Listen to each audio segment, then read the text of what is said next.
Hi friends, welcome back to our channel. Pattamal in వన్కి స్వాగతం అండి. Department of school education SSC success question bank and model papers ఉంది కదా. So అందులో first పేజీలో మనకు సాఖీ పాఠంలోని తత్సం తద్భవ పదాలు ఇచ్చారు కదా. సో వాటిని ఒక్కసారి నేను మాట్లాడేసి తర్వాత మిగతా పాయింట్స్కి వెళ్తాను, ఓకేనా.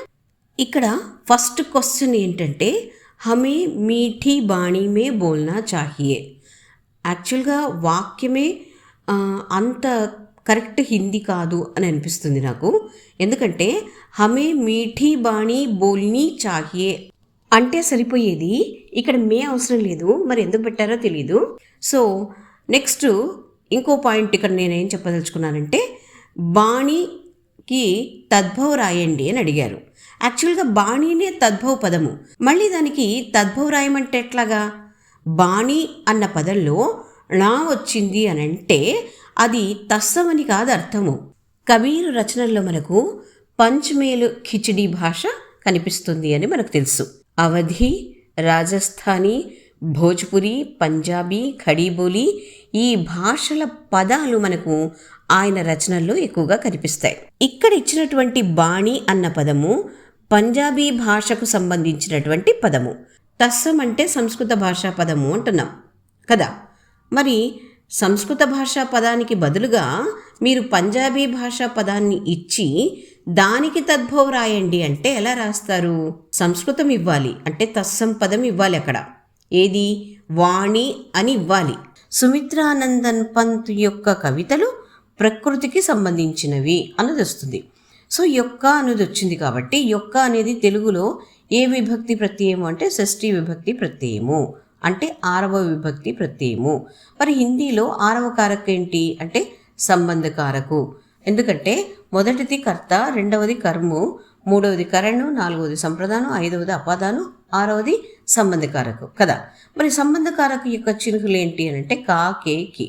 ఈ కా ఎప్పుడు వస్తుంది, కే ఎప్పుడు వస్తుంది, కి ఎప్పుడు వస్తుంది అని అంటే ఇప్పుడు ఈ డాష్లో నేను కా పెట్టాను అనుకో, ఎప్పుడు పెడతా కా అనేది ఈ డాష్ తర్వాత వచ్చినటువంటి ఈ పదము. అంటే ఉదాహరణకి ఇక్కడ కవితాయే ఉంది కదా, ఇది పుల్లింగ్ ఏకవచనం అయితే ఇక్కడ నేను కా పెడతా, పుల్లింగ్ బహువచనం అయితే కే పెట్టాలా. లేదు స్త్రీలింగ ఏకవచనైనా బహువచనైనా ఇక్కడ కీ మాత్రమే వస్తుంది అదనమాట. సో ఇప్పుడు కవితాయే అన్నది ఏ లింగు అనేది చూసుకోవాలి మనం. స్త్రీలింగు, బహువచనం. ఎందుకు అంటే ఈ అర్ధచంద్రాకారం వచ్చింది కదా, అంటే అనునాసిక సింబల్ వచ్చింది కదా, ఇది స్త్రీలింగు బహువచనంలో మాత్రమే కనిపిస్తుంది. స్త్రీలింగు బహువచనాల్లో మాత్రమే కనిపిస్తుంది అంటే వేరే చోట కనిపించదా అంటే అట్లా ఏం లేదు. ఇప్పుడు చాంద్ అనే పదం ఉంది, అక్కడ అనునాసిక రాస్తాము. అట్లాగే ధువ అన్న పదం ఉంది, కువా అన్న పదం ఉంది, అక్కడ కూడా రాస్తాం. అయితే నా ఉద్దేశం ఏంటంటే స్త్రీలింగు పుల్లింగు అని తీసుకున్నప్పుడు వీటికి సంబంధించినటువంటి బహువచన నియమాలను చెప్పుకునేటప్పుడు ఇక్కడ స్త్రీలింగు బహువచనాల్లో మాత్రమే ఇట్లా అనునాసిక వస్తుంది, కానీ పుల్లింగ బహువచనాల్లో రాదు అని చెప్పడం మాత్రమే, ఓకేనా. దీన్ని బట్టి కూడా మనము లింగుని గుర్తించవచ్చు. స్త్రీలింగ పదాలు బహువచనంలో ఎలా మారుతాయి, పుల్లింగ పదాలు బహువచనంలో ఎలా మారుతాయి అన్న వాటికి సంబంధించిన వీడియోలు నేను ఆల్రెడీ చేశాను. వాటికి సంబంధించినటువంటి లింకును డిస్క్రిప్షన్ బాక్స్లో ఇస్తాను, వీలైతే చూడండి. సో అందుకని ఇక్కడ మనం ఏం పెట్టాలి? కీ పెట్టాలి. అది మరి ఇక్కడ సంబంధకారక ఏది అంటే మనము కవితలు ఎవరివి అని క్వశ్చన్ వేసుకోవాలి. అప్పుడు ఆన్సర్ ఏమొస్తుంది మనకి? సుమిత్రానందన్ పంత్ అని వస్తుంది. సో ఈ కవితలు సుమిత్రానందన్ పంత్వి కాబట్టి సుమిత్రానందన్ పంత్ అనే పదం ఏదైతే ఉందో అది సంబంధకారక అవుతుంది. ఆ కారక తర్వాత వచ్చేటువంటి సంబంధకారక చిహ్ను దాని తర్వాత వచ్చేటువంటి పదం యొక్క లింగ వచనాలను బట్టి వస్తుంది. అంటే దీని తర్వాత వచ్చినటువంటి పదం ఏది? ఇక్కడ కవితాయే. కవితాయే అన్నది స్త్రీలింగు బహువచనం కాబట్టి ఇక్కడ కీ రాసేసాం. ఒకవేళ అక్కడ స్త్రీలింగు ఏకవచనం ఉన్నప్పటికీ కూడా మనం కీనే రాస్తాం. తర్వాత రెండవది ప్రకృతి డాష్ పర్వత శోభాయమాన్ హై అని ఇచ్చారు. అంటే ప్రకృతి పర్వతాలు అందంగా ఉన్నాయి. ప్రకృతి పర్వతాలు అందంగా ఉన్నాయి కాదు, ప్రకృతిలో పర్వతాలు అందంగా ఉన్నాయి అని చెప్పాలి. లో అనే దానికి మనం ఏ కారక చిహ్నం ఉపయోగిస్తామంటే హిందీలో మే ఉపయోగిస్తాం.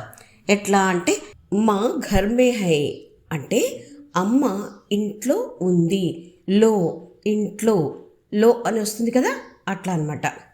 అట్లాగే బోతల్ మే పానీ హై, బోతల్ బోతల్ అంటే బాటిల్, మే అంటే లోపల, పానీ హై అంటే నీళ్లు ఉన్నాయి.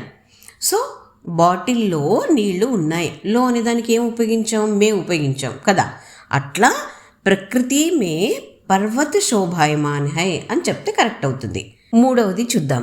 భూమి డాష్ వర్ష రిమ్ఝిమ్ రిమ్ఝిమ్ బరస్తా హై అని ఇచ్చారు. ఈ వాక్యం కూడా వ్యాకరణపరంగా తప్పుంది. ఇక్కడేమో వర్ష ఉంది, క్రియ ఏమో బరస్తా హై అని ఉంది. అది విషయం. భూమి అంటే భూమి, వర్ష అంటే వర్షము, రిమ్ఝిమ్ రిమ్ఝిమ్ అంటే వర్షం పడేటువంటి శబ్దం ఉంటుంది కదా, అది మనం తెలుగులో దన్న ధన వర్షం పడుతుంది అని అంటాం, లేదా టప్పా టప్పా వర్షం కురుస్తుంది అని అంటాం. సో టప్పా టప్పా అనేదానికి ఏం అర్థం లేదు, ధన ధన అనేదానికి ఏం అర్థం లేదు.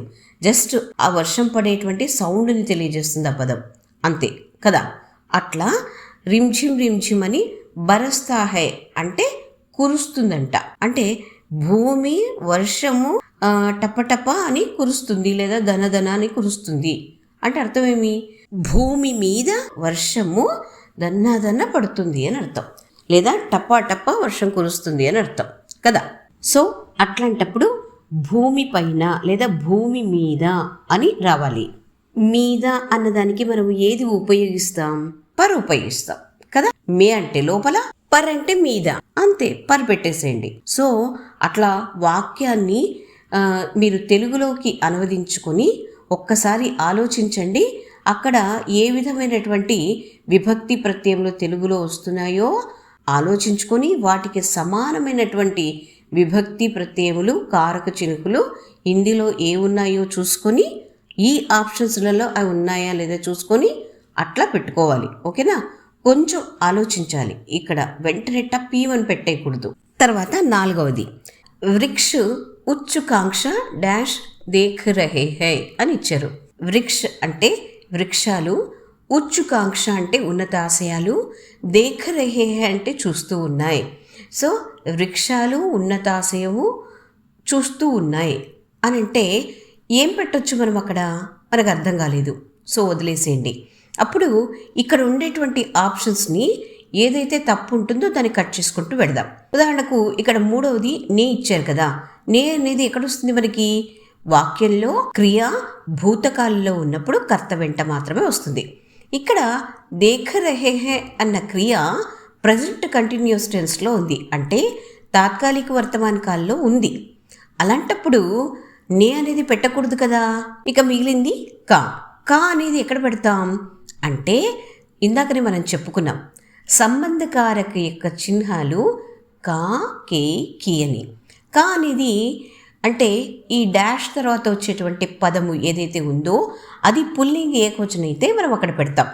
కానీ ఇక్కడ పుల్లింగ్ ఏకవచనం లేదే, దేఖ్ రహే హై అని క్రియాపదం ఉంది. దేఖన అనేది క్రియాపదం కదా, దేఖ్ రహే హై అంటే చూస్తూ ఉన్నాయి అని అర్థం.